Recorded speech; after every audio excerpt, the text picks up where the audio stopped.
ఈ మూసీ బాధితులు ఎవరైతే మూసీ జన్ ఆందోళన్ అనే ఆర్గనైజేషన్ నా దగ్గరికి వచ్చింది నిన్న ఉదయం. సరే ఇంటెలిజెన్స్ వాళ్ళు చెప్పినరో ఏమైందో పొద్దుగాల నా దగ్గరికి వచ్చిండ్రు. రాత్రి 9కి డిప్యూటీ సీఎం గారు వాళ్ళని పిలిచారు. పొద్దున నా దగ్గరికి వస్తే గంటన్నర సేపు విన్నా. అరే ప్రతిపక్షం వాళ్ళ దగ్గర పోయింది అనుకున్నారో ఏందో ఆదరబాదగా నేను రాత్రి 9 గంటలకు వాళ్ళని పిలిచిండ్రు. ఓ 2 గంటలు మాట్లాడిండ్రు. సరే వాళ్ళని మీటింగ్కి రమ్మంటే మేము రాము, ఇవాళ మీటింగ్ మీరు క్యాన్సిల్ చేయండి, తప్పు మేము రాము మీటింగ్ అని. సరే మేధా పట్కర్ గారు చెప్పిండ్రు, వీరు మూసీ జన ఆందోళన బాధితులు కూడా వీళ్ళు చెప్పిండ్రు. వీళ్ళని మిమ్మల్ని ఏమనము అన్నారు. ఇవాళ హౌస్ అరెస్ట్లో పెట్టిండ్రు వాళ్ళందరినీ. ఇందులో ఒక మనిషిని పొద్దున్నే పోలీసులు పోయి హౌస్ అరెస్ట్లో పెట్టిండ్రు. అంటే మీ తీరు ఎట్లా ఉన్నది అనడానికి చెప్తా ఉన్నా.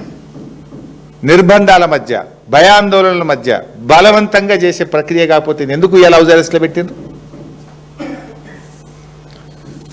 ఈ మేము అడుగుతున్నటువంటి ఈ సూటి ప్రశ్నలకు సమాధానం చెప్పాలని చెప్పి కోరుతా ఉన్నాం. లాస్ట్లో ఇంకొక విషయం కూడా నేను చెప్పాలనుకుంటున్నా. ఏంటంటే ఈ మధ్య రేవంత్ రెడ్డి గారు, నేను పేపర్లో చదివాను, రేవంత్ రెడ్డి గారు మాట్లాడుతూ మేము ఈ మూసీ ప్రక్షాళన శంకుస్థాపనకు కేంద్ర మంత్రి రాజ్నాథ్ సింగ్ గారిని కూడా ఆహ్వానిస్తున్నాము అని అన్నారు. నేను I want to ask BJP రాష్ట్ర నాయకత్వం కావచ్చు, కేంద్ర ప్రభుత్వం కావచ్చు, అంటే మూసీ పేరిట రేవంత్ రెడ్డి చేస్తున్న విధ్వంసానికి, మూసీ పేరిట రేవంత్ రెడ్డి గారు చేస్తున్నటువంటి దోపిడికి, మూసీ పేరిట రేవంత్ రెడ్డి గారు చేస్తున్నటువంటి రియల్ ఎస్టేట్ దందాకు మీరు సహకరిస్తారా? ఎట్లా రాజ్నాథ్ సింగ్ గారు ఈ ఫౌండేషన్ స్టోన్కి ఎట్లా వస్తున్నారు? ఆయన వస్తున్నారో లేదో ఆయన తరఫున నాకు తెలియదు. రేవంత్ రెడ్డి గారు చెప్తున్నాడు రాజ్నాథ్ సింగ్ గారిని పిలుస్తున్నాము, ఆహ్వానిస్తున్నాము అన్నాడు. ఈ దోపిడికి, ఈ రియల్ ఎస్టేట్ దందాకు, ఈ పేదల ఇల్లు కూల్చడాన్ని బీజేపీ సమర్థిస్తుందా? క్లారిఫై చేయాలని చెప్పి నేను అడుగుతా ఉన్నా. గతంలో కిషన్ రెడ్డి గారేమో మూసీ పరివాహక ప్రాంతంలో ఇళ్లలో నిద్ర చేస్తానని బయలుదేరినాడు, యాత్ర చేసినారు.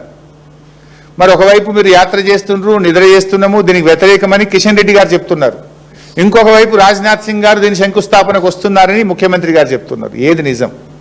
బీజేపీ మూసీ బాధితుల పక్షాన ఉంటుందా, ఈ దోపిడీ చేస్తున్న రేవంత్ రెడ్డి పక్షాన ఉంటుందో కూడా ప్రజలకు క్లారిఫై చేయాలి. ప్రజలకు పక్షాన నేను బీజేపీని కూడా అడుగుతా ఉన్నా. ఎందుకంటే దీనికి అనేక అనుమతులు కేంద్ర ప్రభుత్వం ఇవ్వాల్సి ఉంటుంది.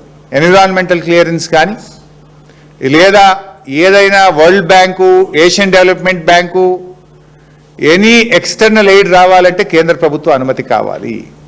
మరి కేంద్ర ప్రభుత్వం వీటికి అనుమతులు ఇస్తుందా? రాజ్నాథ్ సింగ్ గారు వచ్చి దీంట్లో పాల్గొంటారా? ఈ దోపిడిని బీజేపీ సమర్థిస్తుందా? ఈ పేదల బతుకులు విధ్వంసం చేయడాన్ని బీజేపీ సమర్థిస్తుందా, వ్యతిరేకిస్తుందా అనేది కూడా ప్రజలకు క్లారిఫై చేయాలని చెప్పి కోరుతూ థ్యాంక్ యూ.